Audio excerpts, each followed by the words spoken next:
Welcome to MLM Nation, a podcast of leaders, by leaders, for leaders, hosted by Simon Chan. He's built a team of over 200,000 and is now a full-time MLM coach and trainer.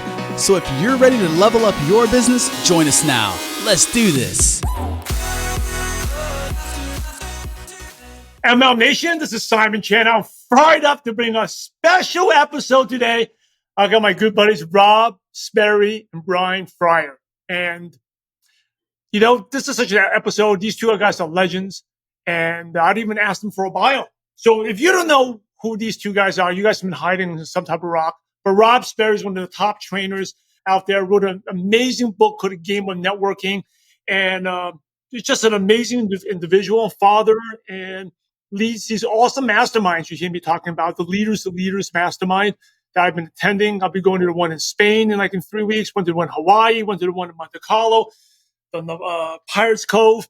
Amazing. It's probably one of the most well-connected people in network marketing. And then we also have Coach Fryer, who we basically got started, in coaching around the same time. Maybe I started 1 or 2 years earlier. But he is really the social media, one of the top social media experts. Has an amazing course on Instagram Reels that people have been getting a lot of results with. I'll put the link to that course in the show notes. But they're all great human beings, athletes. And so welcome to the show. Thanks, buddy. Good to see you. Always excited to be on with you. It's always a party when we got the three of us together. So the reason I want to do this, everyone, is one of the reasons I love going to these masterminds, these Leaders Masterminds, and I've been to other masterminds as well. It's a huge part of all three of our success. Actually, that's how Brian and I met at a mastermind, is because it's not necessarily sitting there at the trainings, even though they're great, but it's the chit chat and the conversations you have that you learn a lot. I still remember the first time I met Brian. He was flexing me, telling me he was a professional baseball player, showing me his forearms. I was all right. I'm not going to mess with you. That was right after you showed me your 8-pack abs, though. So we're even. Yeah. So these conversations is what the nuggets are for being in a mastermind. And I figured, these are conversations I have with Rob and Brian all the time. I figured, MLM Nation, would it be cool if you get to listen in on what we talk about? So here it goes. So there's no script, nothing planned. But the first question, I was biking this morning asking. So we started a group chat, and Rob called it the 8-pack collab. Right? Since you asked about 8-pack. So both of you are ripped, and I'll share it later. But what's one health tip, some routine that you have that's helped you become healthier? And I think that the reason I'm asked this is because the more healthy you are, you're more energy, you're more productive in your business. So what's one thing you've done? Yeah, I'm really big on minimums, as you guys know, like minimum, standard, and blitz goals. And I think minimum goals help us create win streaks. Win streaks change our entire identity because often people get so overwhelmed with big things. So I've done minimums of I work out at least 15 minutes twice a week. Now my goal is an hour, 5 days a week, but that minimum win streak helps to ensure that I'm being healthy. I've done minimums as well as far as how much water I drink. I've done minimums for certain goals for health of what I eat or what I don't eat. And that's helped a ton. And the last thing I'll say real quickly is the top 2 things I think that cause obesity. I'm saying maybe I'd change this if I really thought about it because you put me on the spot, but I would say it's overeating and sugar. So for me, intermittent fasting has been a huge thing that's helped because the cavemen, come on. It's not like the cavemen, or even 200 years ago, hey, did you eat the last 2 hours? What's your snack food, right? It didn't happen. So all this stuff that's taught. And then obviously we know there's sugar and everything. So that's my short answer. Yeah, no, love it. Rob and I have a lot of similarities. I think one thing I can maybe add, Simon, is I always try to live by the 80-20 rule. I've had spurts in my life to where I go on 6, 8, 10, 12 week, crazy super diets and stuff. But that stuff's not obtainable long term. Those are great every now and again, every couple of years. I like to do that, kind of hit reset. But I follow the 80-20 rule, man. I love eating my pizza. I love having donuts. I love taking kids to get, ice cream. I don't want, but I'm always conscious of overindulging. And then the workout side for me, it's always been a part of my DNA, growing up playing baseball and being an athlete. I've just always wanted to be at peak performance. And so it's just kind of part of my DNA. I can't see myself not going to the gym. And I guess one other small thing is accountability. I think it's really cool. My wife doesn't go to my gym, but she goes to her own gym. She likes a different style of workouts, but having some sort of accountability, whether it's a wife or a buddy or something that encourages you, right? On the days that maybe you don't want to go, having, them say, well, I'm going to the gym. I don't know what you're doing. You're like, crap. Yeah, I better get going too. So hopefully that's helpful. Yeah. Speaking about sugar, sugar's addictive. I'm definitely a sucker for sugar. Like, I've never done any drugs my whole life. I never did anything, but sugar is definitely, if it was a drug, I'm so addicted to it. And I found myself eating lots of sugar. So recently I came across something, with Glucose Goddess. That was huge. I don't know if you follow her on Instagram. But yep, I do. She was randomly popped up on my YouTube. I got her book, both of them. Yeah, that's so good. So anyway, for those who don't know, you can have the ice cream and the donuts, like Brian says, but if you eat some fat, this is the fascinating thing. If you eat some fat or fiber before you eat it, it doesn't spike your blood sugar. So that's what I've been doing. If I had some, like yesterday, I had some ice cream, but I'll make sure I ate some vegetables and like some fruit before the ice cream, and that just keeps your blood sugar more normal. One health thing that I've done is, I actually got it from Darren Kidd from Hawaii at your Leaders to Leaders Mastermind, was doing after every break, do something, right? So we work and we sit there. I don't think, like you said, the caveman didn't have any diets, but the caveman was always moving around. So every time I go to a bathroom break, and because I drink tons of water, I drink coffee, I'm going to the bathroom 10 times a day. But every time I come back, I do 20 kettlebell swings and 20 push-ups. So 20, I think the important thing is just like starting small, like a minimum. 20 doesn't stress me out. It's nothing. But over the course of the day, I do 200 kettlebell swings and 200 push-ups, more than I normally would have. And that's made because I actually injured myself. I think I tore my muscle lifting. So I haven't been lifting, but just doing 20 has allowed me to stay in shape. I like that. So what is one thing? I know both of you are great dads. I know, Brian, you just came back from a hockey tournament with your kid. And by the way, MLM Nation, this interview was impossible to schedule, right? Like, what day are you available? What day? Because Brian's got hockey. I got baseball. Rob's got tennis. He's away this weekend. But we finally nailed it. So what's one thing, in terms of being a parent, that you have taught your kids recently, that in terms of like helping them to be successful later on? Yeah, no, this is a great question, Simon. I'll go first. So I've got 4 kiddos. My 3 girls are 15, 12, and 6, and my son is 9. All 3 of the girls do competitive dance. So that's basically like 4 mortgages a month just in dance and travel.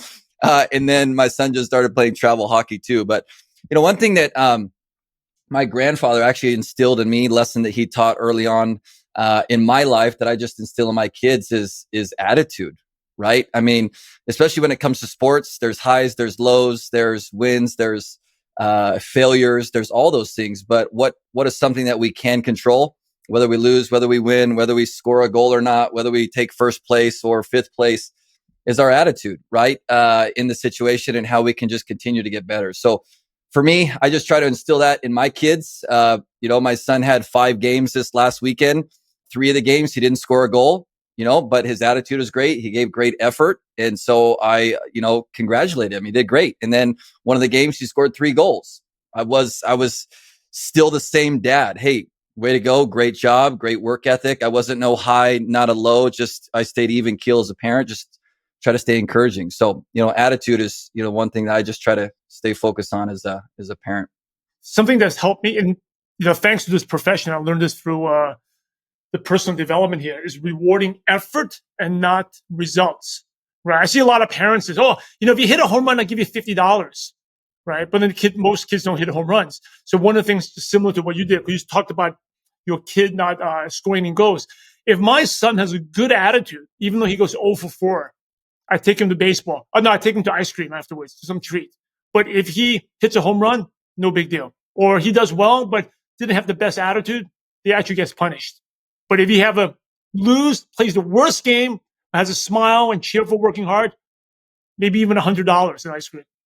So rewarding the activity and the attitude. That's something I've been doing for the last couple of years. So I think if you see games, they're more mentally tough clearly not worried about the result, right? They're more, and then, in sports, when you let it flow, that's when the magic happens. But Rob, what's a parenting thing you've done recently? Yeah, two things. I've got, 4 kids, 1 kid out of the house, but my daughter that's the most competitive that you've met, Kaya, both of you guys met Kaya. She's very results oriented. So like you're saying there, like we've tried everything and she just like, she's had so many coaches, mental toughness coaches, and it's always results for her. So we've tried all the things, right? We continue to try, but of course they still have their own decisions. So 2 things. Number 1 is neutral or positive thoughts. Because a lot of times people say positive thoughts, and sports psychologists show that it's not always positive thoughts that help out some athletes. Some athletes have to have neutral thoughts. And the neutral thought could be right foot, left foot, or in tennis, it could be, I'm just going to focus on just the ball toss. So it does go back to the process, right? But it doesn't always have to be positive. Some of the top tennis players talk about how they're just neutral in their thoughts. The second thing in the conversation we had yesterday was she's the one that always wants me there in coaching, but the one that always pushes back and gets defensive. It's like the weirdest thing in the world. Like, and I've separated dad from coach, and I've told her to do the same. And I've been really good, especially the last couple of years, like no frustration in my voice, nothing like, And so yesterday I'm like, hey, your elbow needs to be up on your serve. And she like just literally looks at me like, that's the only time and the first time I have it.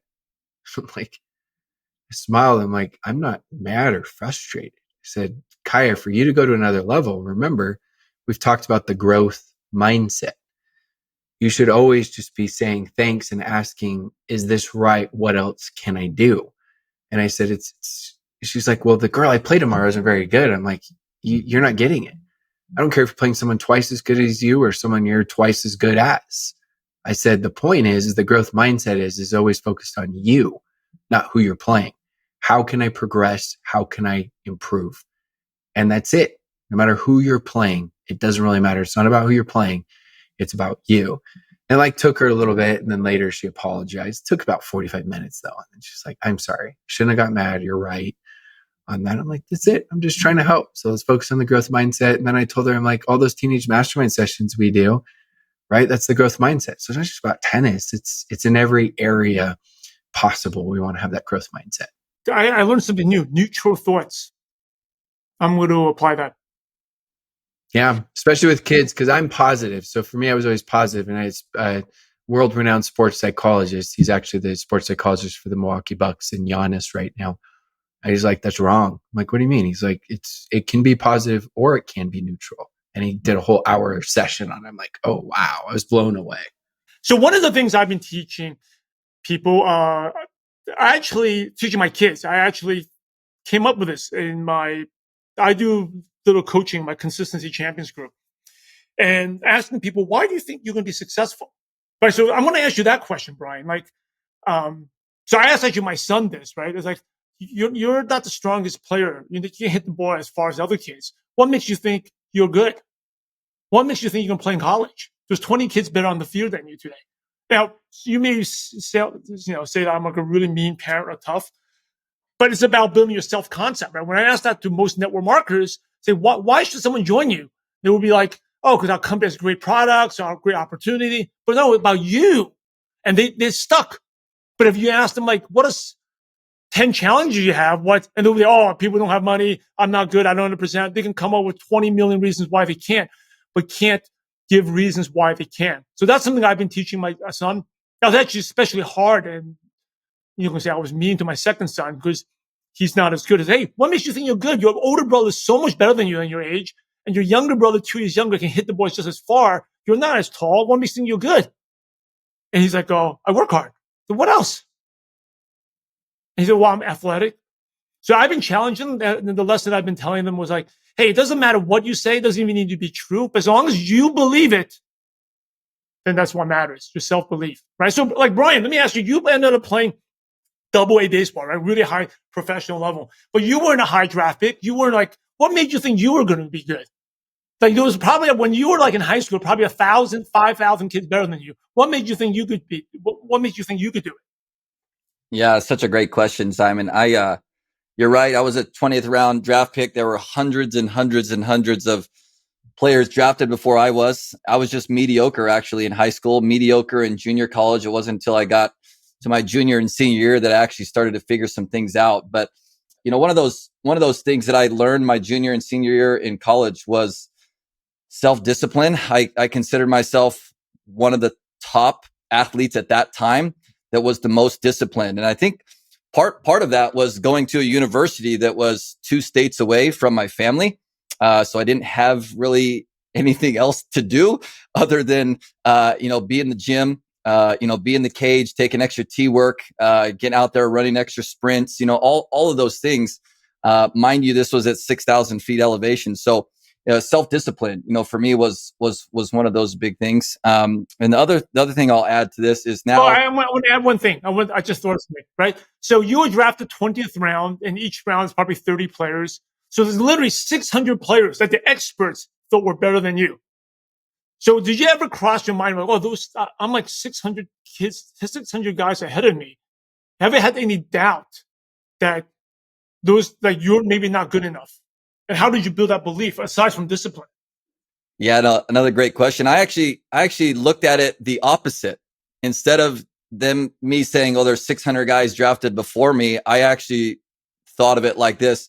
Well, technically, if you do the numbers, like 1 out of 800,000 college baseball players actually get drafted. So I might be behind 600, but I feel like I've done very well to even give myself that chance and that opportunity. So I just looked at it from a different perspective. I think at that point, I would have signed for a plane ticket. Like I didn't care. I just wanted to be able to compete and get to that next level of baseball. So that's kind of how that rolled out.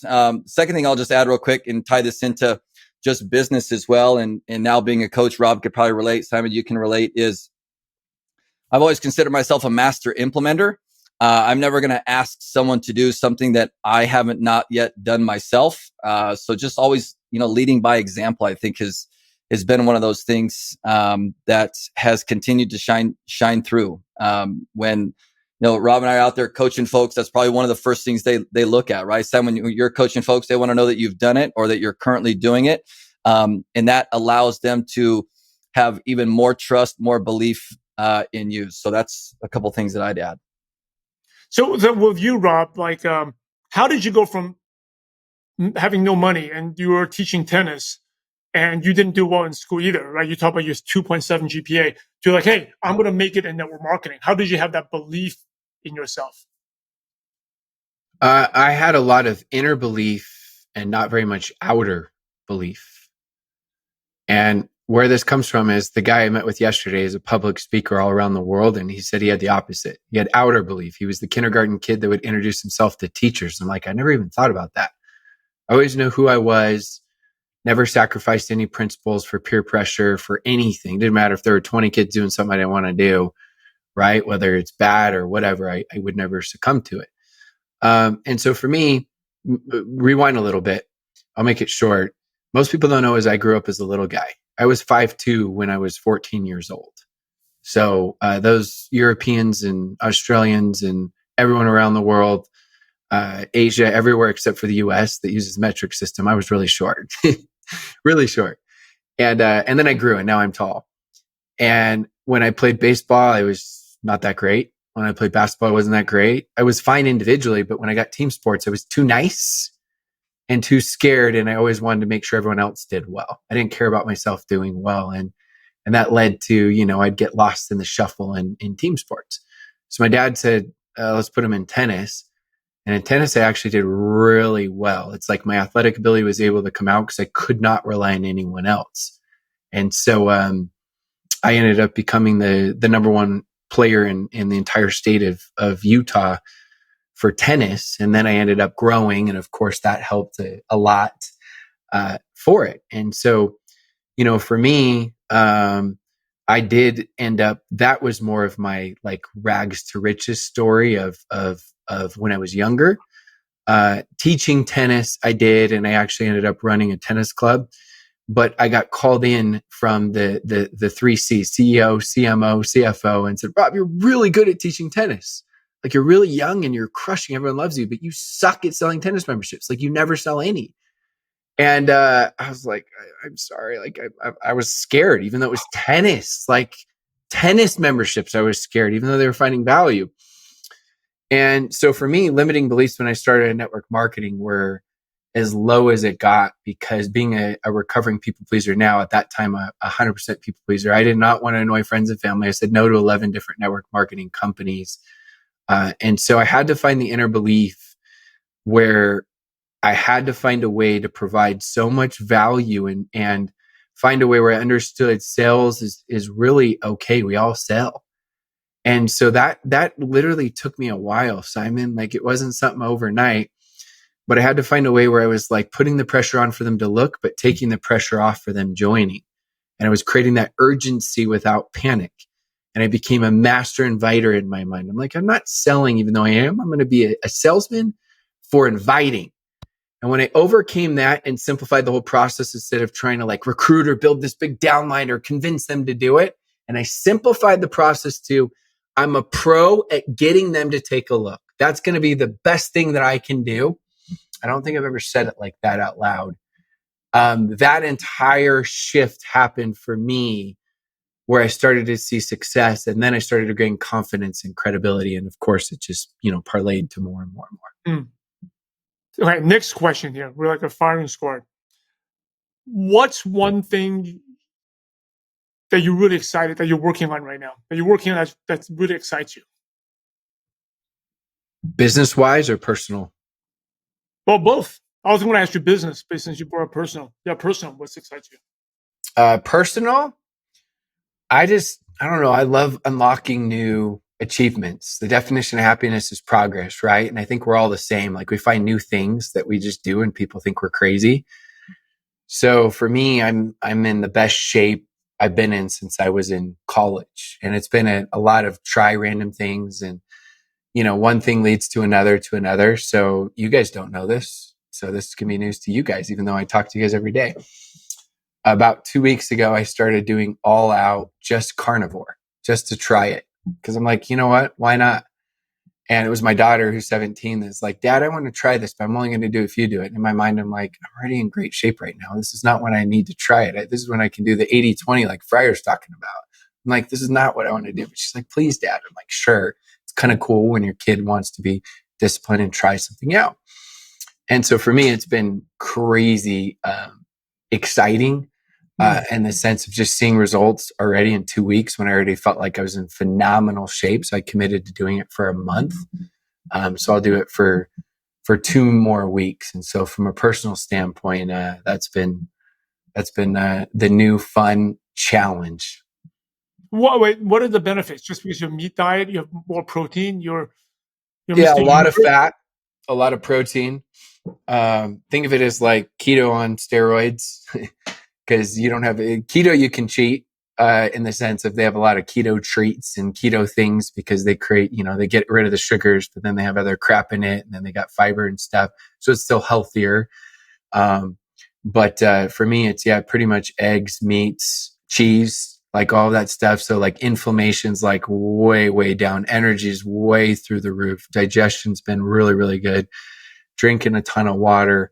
I had a friend that did it and thought the micronutrients would go way down. And he actually did his blood work, and he's like, they didn't go down at all. He's like, most of these animals are getting those micronutrients, and you're filling in with crap and then think you're good with one green smoothie that makes up for it. So I got my blood work before. I'm going to do it after to see for myself on it. So we'll see. Who knows? Not a long-term thing, but we're trying. What about you, Brian? What's something? We missed Rob. Sorry. What's a business thing that you're working on that excites you? Yeah, business is probably similar as Fryer is you're always trying to learn, what are you passionate about? And I think all three of us have talked about, we're always trying to simplify. Like I always have on the whiteboard everything I'm doing, but then I'm like, what am I best at? What can I have the most influence at? And what do I have the most passion with? Because if I can do those things, then I feel like it's something that I will do even better at. And it will be long-term, not some quick fix money thing, right? You're going to make a lot more money if you do those three things. And so I think of it in reverse. And so Coach Fryer and I have just been talking for a while of all these different programs and things we've been doing. And we're like, where do we have the most fun is the question he asked me. I'm like, working with leaders. It's not even close, because the masses, I love helping the masses, but I've got a podcast that's 300 episodes, right? You got Simon's podcast, incredible. You got Coach Fryer and I have a podcast. Like, there's so much content that you can get for free on the basic stuff, that the high level things with high level social media, branding, recruiting, duplication. So we actually are just launching a mastermind elite leaders lab that we're doing. That's only for people that have made 6+ figures. It's okay if you transition from a company, aren't like right this second, but you have made that. And it's going to be really, really high level, very well prepared trainings, community, on a daily basis and all of that. So that's been like just really, really exciting and fun. Maybe Brian, you can share. What is something personal? And I have a couple other questions about this mastermind. But what's something personal you're excited, and then you can talk a little bit more about this mastermind too. Yeah, no, another great question, Simon. You've always got the good ones, man. I could definitely go down the fitness and health route. Rob touched on that, so we've got a lot of similarities in that regard. I know you do too, Simon. But this might kind of sound out there, kind of cheesy, but I was just sitting here thinking as you were asking that question, and I consider myself always been a good, supportive dad, there for my kids, stuff like that. But for me personally, especially over like the last 6 to 12 months, with how involved my kids are now in dance and hockey and just sports in general, I feel like I've always been there for them, encouraged them. But especially the last 6 to 12 months, I find myself, and Simon, part of this is from you. You inspire me, and part of this is from Rob. Knowing my background, playing professional sports, knowing how much of an impact I could have if I gave even more effort and energy towards my kids. I know, Simon, you're working with your boys, literally practicing every day. Like, I've been watching you for the last several years, and Rob incredibly, immersed in tennis and coaching. And I'm like, how can I step in and not just be a good dad, a good supportive dad, but great, right? Share some of the lessons that I've learned, with my experience and stuff like that, whether it relates to dance or hockey, it doesn't matter, but just a lot of those things. So for personally, I mean, again, like something I probably haven't shared with you guys, but just something I'm working to spend even more quality time, have more conversations, share more stories, rather than just say, hey, great job today, or what's one lesson you learned today, but actually, just be immersed in that moment, for example, with the kids. That's something I'm personally working on. I just realized this about both of you, right? And I share your story, Brian, to my boys all the time, right? Because my good friend Brian, he was like, don't be offended, he was like a nobody, just an average kid, but then it ended up getting to double A. By the way, hit 320. I stole 60 bases at double A. And I always tell my kids, like, you have to be patient in the long-term process, right? And I just realized both of you two, and Rob, you shared your story about you being 5'2". You were both late bloomers, right? And I was telling you, my kids, like, the kids are better than you. Most of the kids are really good early on. They don't become good later on because they get lazy. They have girlfriends. They're on the phone all the time. They hang out late, right? While you are like, Brian, you're disciplined, you're grinding every day. And, I think that's something I just noticed. Both of you are late bloomers, and late bloomers, you kind of have like a chip on your shoulder. You work extra harder. It creates the growth mindset, because all of a sudden I grew, but I still had the mindset and the work ethic of like, and so you're 100% right. It's like, it's something that can help out massively. It can be a huge strength. I just recently was listening to a baseball podcast about college baseball, and they had the coach for the USA 19 team, and they said none of the players were famous and highly recruited players at 16. They're nobodies.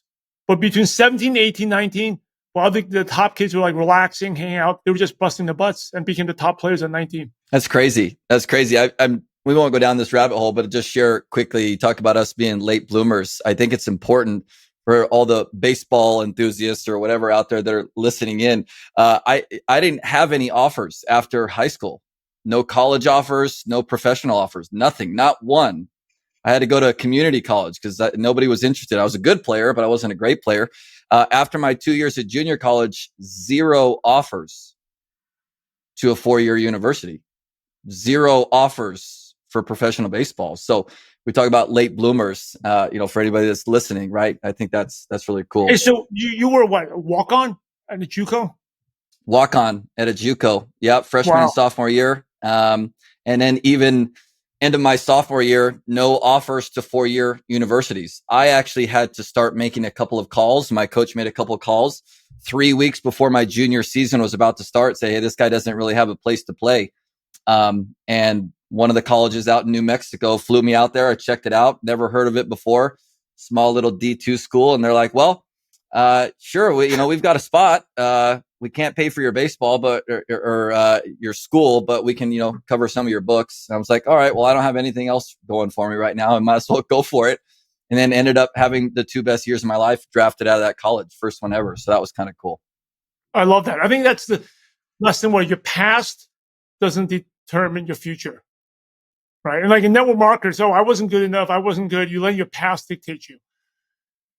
But yeah, I love that. So getting back to what you're working on, why did you start the thing with Coach Rob? Yeah, for sure. I mean, Rob touched on it a little bit.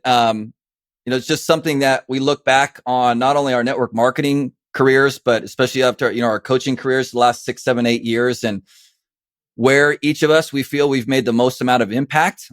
And every time we went to try and answer that, it always started with helping leaders. When were you making the biggest impact? When were you helping the most amount of people? When were you doing the best in your business, right? We're thinking about all these things. When were you having the most fun? Is when we were working with leaders. And this is something Rob and I have been talking about for about a year. This is something that, leaders all over the world have been probably hinting at us for quite some time now, maybe even as far as 12 to 24 months now, that we should do something like this. And I also think it's important to mention just the state of the profession.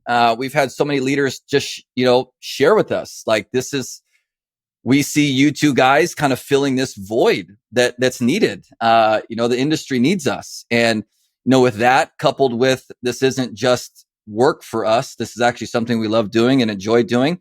I'm more leaning on the social media side of things. I've a psychology degree, obviously built in network marketing and social media. So you put all 3 of those things together. This is like the perfect storm, if you will. So I'm personally excited. I know Rob's super excited. This is going to be a fun next 12 to 24 months, and collectively us serving the profession as a whole. And for MLM Nation, just to let you know, this is for 6-figure verified, 6-figure leaders only. So if you're a 6-figure earner, definitely go check it out. And if you're not, that's definitely motivation for you to increase up your business. And also you can let your upline leaders know about it. So if someone does know of their leader, just is interested, how should they should they reach out to you directly? They reach out to me? What's the reach best out way? to you? This is a secret thing. We can't just post it everywhere just because. We just got to make sure that it is, 6-figure earners and have the right people. And so we're going to have Simon involved in it with all his wisdom and knowledge. And he's just one of the best trainers, and he lives what he preaches. And so for us, that's important as well. And so we really want to have him heavily involved with helping out in this mastermind. And we're excited. We know collaboration is the new competition. So we're not just saying it, we're showing it with all of us. And then, because people could look at us all as competitors, and we just look at it as all of us as friends that are helping each other out. And I'll have some people that will do coaching with Simon or Coach Fryer and vice versa. And then we're going to teach the same thing among the leaders of creating that type of atmosphere where we do share best practices and what everybody is doing, what's working, what's not working, and all of that stuff. So I'm so excited about it. As we wrap up, I think you brought a good point, like the collaboration. We're all good at certain things. So why don't you share, I guess to be the last question would be, in your area of expertise. So Brian, I'm just thinking of Instagram, right? Because you have an awesome course, right? And Rob, I always think about like networking with leaders. What's something like a trend that you've been seeing going on recently? And what should people do about it, I guess, or your advice? Yeah, I mean, there's a lot of different trends you've seen in the Facebook group I have. I've probably posted like 15 recently, so I'll just give one of them. that people think they know, but they don't understand. The importance. Wait, hold on. Just to let Yeah. you people know, this Facebook group is for 6-figure, 7-figure only. So you probably don't know what this group is. If you don't know what Yeah, and I don't want to say is. the name because I don't want a million people requesting that aren't Yeah, so part. special invite only. So, Right. but anyway, go ahead. But we do have 1,600 plus verified earners, and there are probably 150 plus companies, right? I don't know how many; it's too hard to know, but my guess is that one of the big things that sounds simple that people think they understand right when they hear it, but they don't actually implement, is the importance right now of upfront money.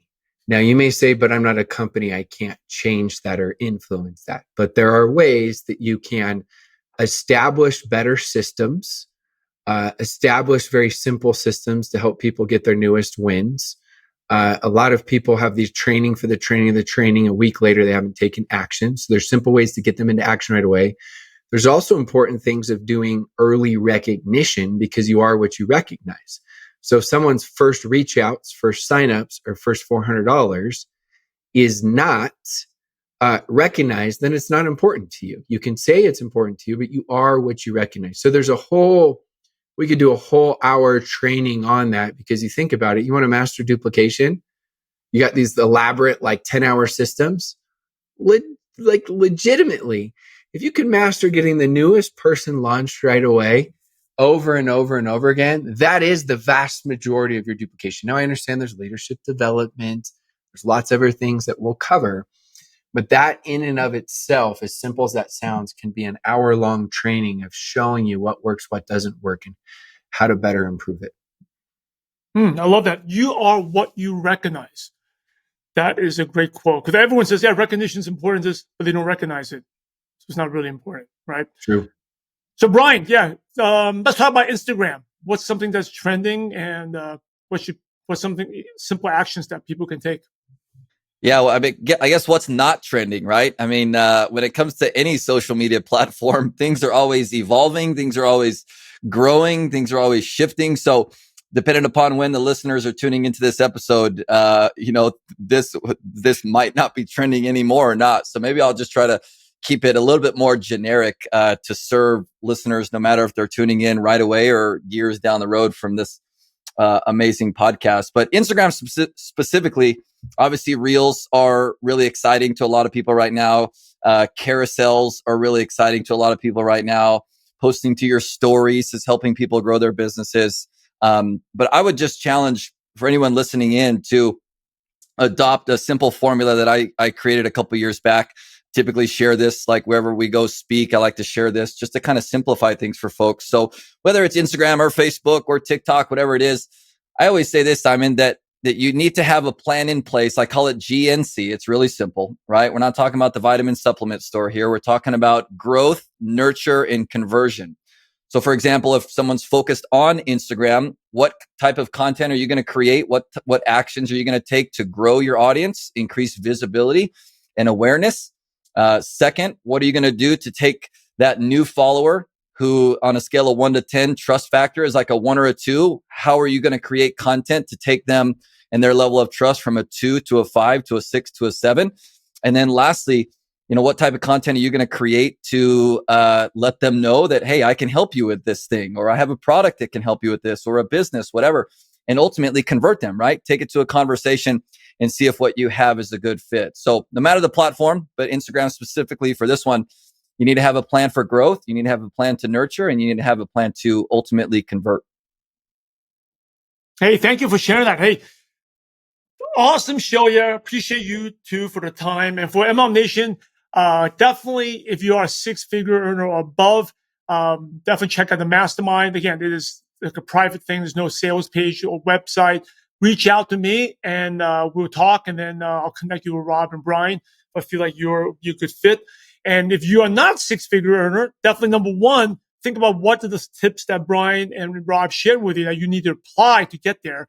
And also talk to your upline, because with the changes that are going on right now, I think your upline definitely needs to be plugged in. I think part of the value of the Mastermind, by the way, it's not just learning from Brian and Rob, but connecting with other leaders. I mean, some of the people we have are from different countries, different markets, different products.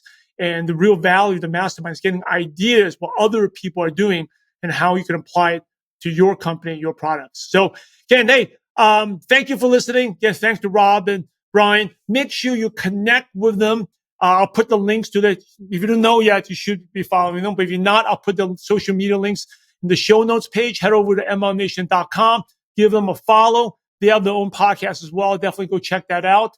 And I think that's what I have to say. Normally I do a recap. I'm not going to do a recap. You guys are amazing. We got to talk down forever. I promise this guy, they're busy. They got hockey, got sports stuff to do and making a bigger impact. But anyway, thank you again, Brian. Thank you again, Brock. Make sure you subscribe and leave a review on the podcast as well. Let me know how you like this episode, and then take action and go out there and have a positive impact on someone's life. God bless. See you on the next episode.